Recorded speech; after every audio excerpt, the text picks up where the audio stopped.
And you guys have built all this in 3 years. And 2.5. 2.5 years. Yeah. Our transportation side hits our 2-year next month, right? Yep. I mean, our transportation is not even 2 years old. What would you say has been the key to that? What's the secret to such large growth so fast? This is going to sound crazy, man, but it's got 3 letters in the band. Yep. It's called God. That's God. it. 100. 100%. Look, man, the Lord's blessed me with the ability to speak into people. That's a blessing he's given me, right? But my power dies whenever you don't have an opportunity to hear me, right? The things that have transpired in our business and the opportunities that have been provided for us defy all logic. Mm-hmm. They're not logical. We had an MC that was 4 months old, and I'd love to say that we're smart.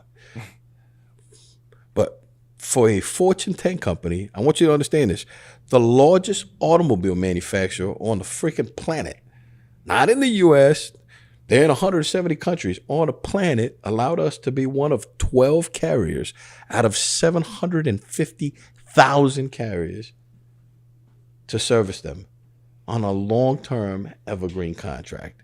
On top of that, we're able to find equipment when I come from a humble origin. I'm not afraid, or I'm bashfully unafraid to say it, man. I'm a product of a single mom.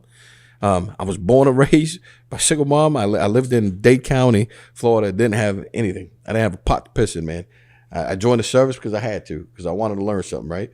So for banks to turn around and take a guy like me that comes up this way, that's had this opportunity and allow me to be able to leverage that to buy additional pieces of equipment and for us to land the largest factory company on the planet, right? So like Triumph's who we factor with on our dedicated transportation side, massive, right? They support us. For us to be able to face a pandemic, the other side of the pandemic, for us to launch all of these enterprises, for us to be able to expand within those enterprises, and then to be in the middle of a freaking recession and still be ironclad growing when everybody else is going bankrupt.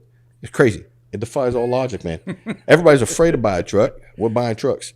Everybody's afraid to buy trailers. We got trailers. Everybody's afraid to employ drivers. I'm bringing them all in. Like, come on. The water's nice. It's nice and fine, dude. Everybody's afraid of taking on big contracts. We're like, hey, we're going to go out and we're going to shoot the biggest guys out there. We're not slowing down, man. We're going after the big boys. And here's what I believe. These thoughts aren't coming from my mind. The Lord himself has opened these opportunities for us, and what we're supposed to do is just listen and obey. So we treat people with respect. We're humble about this deal. We try to reach the masses, and we give them an opportunity to see who we believe in, right? So Tim and I, we're Christians. I respect everybody. I don't care where they come from or what they look like. I figure if I'm going to be a real Christian, I got to be a loving person and let them see the God in me without me having to speak it into them, right? I don't have to preach at them. They just get the shit. Where are you? Are you hungry? I'm going to feed you, man. You need a shirt? Here's a t-shirt, dude. Right? Come with me, man. Let's go to work.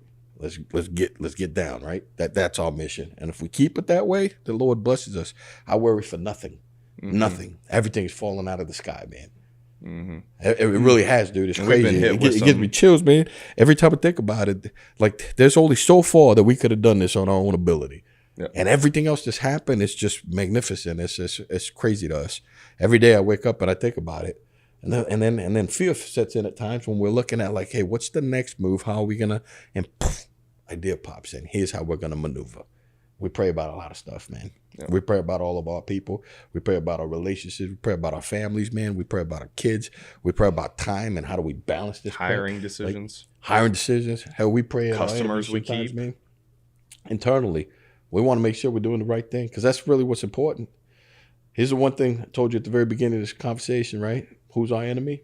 It's called time. It's not a person. It's time. We all run out of time. What'd you do with your time?